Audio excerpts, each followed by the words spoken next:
What's going on, family? I hope you guys are doing well out there today. I know it's been a long time since I gave you guys like a full-size bottle review. But guys, we have a new one to the collection, which is by Lattafa, and it is called Ajwad. If you guys want to take a look here at the box, it's really dope. It is very, the patterns are very just extravagant on it. And if I could pull it out here in the box really quick. The next day. Mind you guys, the top of this one is just a little bit suspect, but it's okay. If you guys want to take a look at the bottle here, and mind you, I'm holding up the top so the top doesn't fall.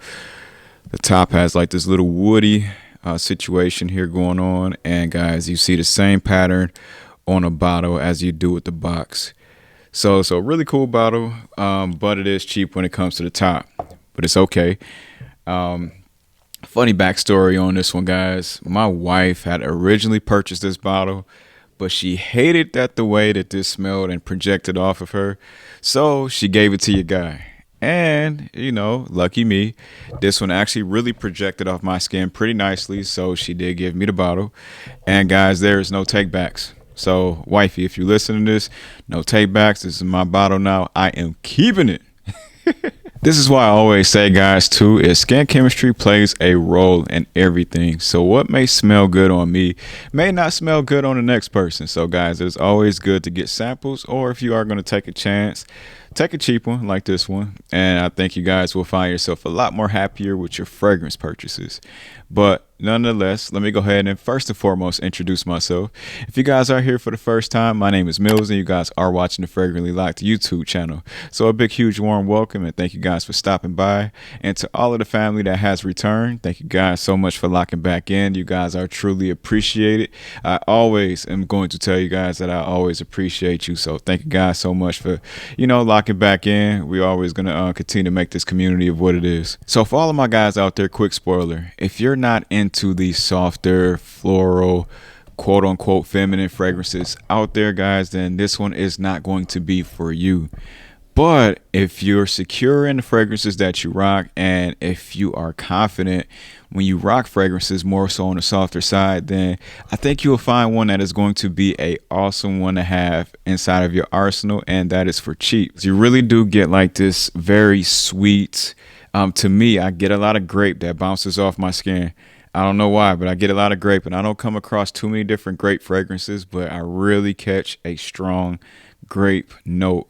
I catch rose, and I do catch a slight musk with some powder, like some powdery type of format somewhere underneath the underground there. But as it does begin to dry down, guys, that's where that powdery, the craziness first and foremost, settles down from the opening with the notes, because I feel like it's just a lot going on at the top notes. But as it begins to dry down, you do get that powdery, you get more so of a woody type of elegance that comes along with the scent. And the grape is still there to me. I don't know what it is, but that grape is still going to be there, but it just plays the 6x9s. It plays the background as the time goes along. And guys, I think that this one is just one that is going to confuse you, because I don't know how many different great fragrances that you guys come across, but I just don't come across it too often. And I think that this one kind of just made me like, when I first smelled it, I'm like, what is this? You know, what am I really putting my nose on? But as I really started to sit down and get acclimated with it, I started to really appreciate the grape notes within it, because it's something that I'm not really used to. So that's why I always say too, guys, it's always sit on your fragrances, because you may have a change of opinion a little bit later on. In the performance category on this one, guys, I think that this one is a very strong performer. I don't think you really need too many sprays to really get your point across on this one, as the projection is very loud on this one. And in regards to your longevity, you will notice that this one, at least on my skin, you will notice that this one will last you for quite some time. And on your clothes, it may seem like it's going to last you forever. And if anyone is in your scent bubble, or really in your scent trail, guys, I think that people are going to clearly tell that you have a fragrance on. It will be a different fragrance trail with the grape. As I mentioned before, that is something that is a lot different to me, but I think that people are going to really be able to notice that you do have something on. To me, guys, the season to rock this one would be personally during the cooler months now, and like the spring Or I would really rock this one during the fall. I think that's where it will really be highlighted.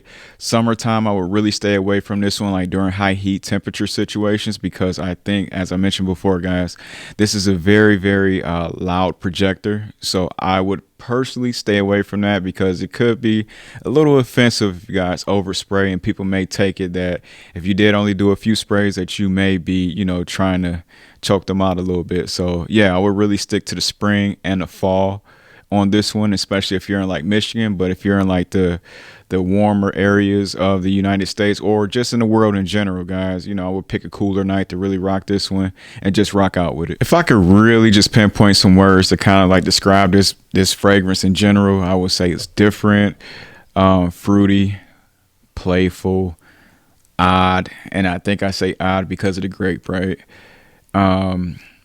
Elegant on the dry down, and I think if you're not used to softer type of fragrances, then one may say feminine. So yeah, I think that would really describe the fragrance in a nutshell. But my personal opinion, guys, I like this one a lot. I think that this one is a bit different than what I have in my arsenal right now. And I would definitely really, really rock this one, like I said, during the spring now. And not to mention, guys, you could really get this one at Joma Shop at the moment for 19 bucks. You get it at Joma Shop for 19 bucks. It's a very inexpensive, different fragrance if you're not used to the grape tone of the fragrance, or if you don't have a lot of roses. And if you guys do think that it is super feminine, I challenge you guys to really start to try to layer your fragrances just a little bit. If it's too feminine, I think personally what may bang with this one, and I may have to give you guys an update in the community chat, but what I would personally do is rock the Sabawa Oud with this one, layer it, and I think that you guys will probably have a superior game changer on your hands. So yeah, I'm interested in doing that. But guys, that is my opinion. I think for 19 bucks it is a good deal. I think it's a very good deal, and I think if you don't like it the first time with the grape, I challenge you to also sit on it for a little bit and just see if you like it for weeks down the line. So yeah, as I mentioned, guys, that's my opinion. You guys have been rocking with Mills of Fragrantly Locked. If you guys like today's content, please go ahead and do me a favor. Go ahead and hit the subscribe button, and I'll catch you guys next time. All right, peace.